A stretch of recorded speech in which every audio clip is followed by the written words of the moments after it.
Bom, um dia desse eu estava assistindo um desses jornais da TV fechada, né? E aí eu percebi uma divergência entre um jornalista e uma especialista que havia sido convidada para o programa, que falava sobre a política externa do Brasil no momento atual, né, no governo atual. A especialista acabou apresentando a possibilidade de o Brasil viver uma equidistância. Na explicação dela, havia uma grande complexidade nos interesses chineses de médio e longo prazo, e isso eu já comentei em um de meus vídeos do canal. Para a China é importante que haja estabilidade e não guerras sistêmicas. Então era isso que ela comentava, dando essa demonstração de que havia uma complexidade muito maior nas relações internacionais, não dá para fazer uma análise tão simples. Mas a grande questão que era apontada pelo programa é: será que o Brasil deve se decidir por um dos dois lados? Bom, o programa praticamente afirmava que era crucial que o Brasil se decidisse, e que o Brasil se decidisse pelo lado ocidental, considerado o lado democrático, e não pelo outro lado, que é considerado mais ditadura, né, menos democrático. Bom, já se havia dividido o mundo em dois lados, né, uma espécie de guerra fria. Mas quando a gente pensa na política externa do Brasil, é um tema de muita importância e extremamente complexo, né? Há muitas questões que devem ser consideradas e princípios históricos que precisam ser seguidos. Se a gente considera a literatura especializada, existem certos elementos norteadores que acabam orientando as decisões da política externa. E a gente pode até citar entre eles essa busca pela orientação pacifista e juridicista. E é claro que não podemos esquecer do chamado pragmatismo, em tantos momentos esteve presente na nossa história. Esses elementos que eu citei, eles são baseados em princípios tradicionais.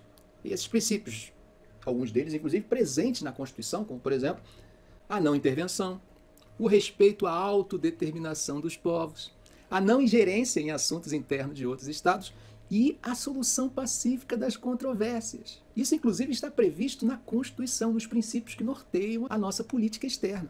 Mas, no entanto, a aplicação desses princípios, é claro que não acontece de forma imutável, eles não são assim, totalmente rígidos, né, que paralisam todas as ações do Estado. A gente tem que entender que tem um núcleo, mesmo com a atualização ao longo do tempo, incluindo, por exemplo, o campo dos direitos humanos, da democracia e do meio ambiente, mantém uma constância.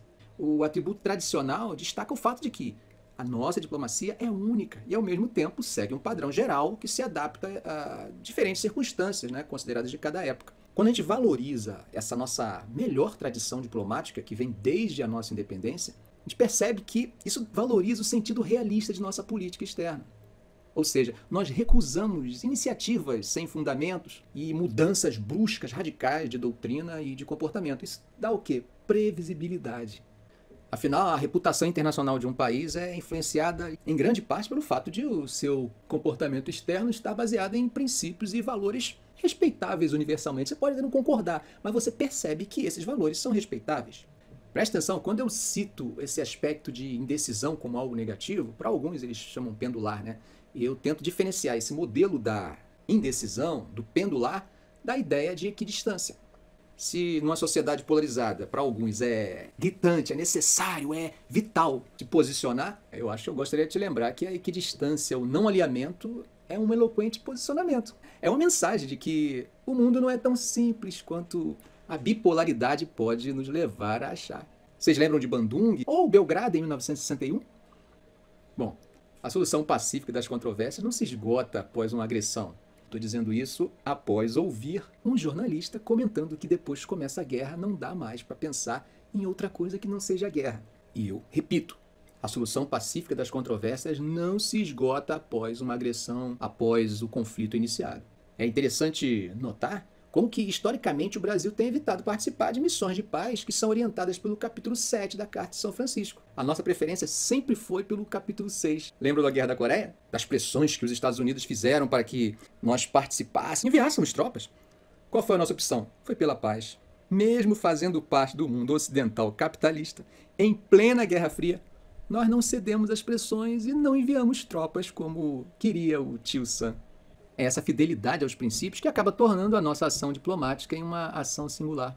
É claro, considerando a continuidade quase inerente graças à capacidade que nós temos de nos adaptarmos ao longo do tempo. Essa adaptação pode não parecer, mas também ela contribui para a previsibilidade das análises sobre a nossa política externa e acaba permitindo que o país mantenha seus valores e princípios de forma constante, dando ênfase ao núcleo. Então o núcleo não muda, mas há adaptações às mudanças características de cada período. Ou seja, gente, a credibilidade internacional de um país é fundamental e depende em grande parte da sua atuação externa ser baseada em valores e princípios. A política externa assim inconsistente, oportunista ou ideologicamente meio que flutuante, ela acaba minando a confiança dos outros países e prejudica a credibilidade externa. É por isso que é importante o Brasil manter seu legado de atuação externa baseado em valores e princípios sólidos e consistentes.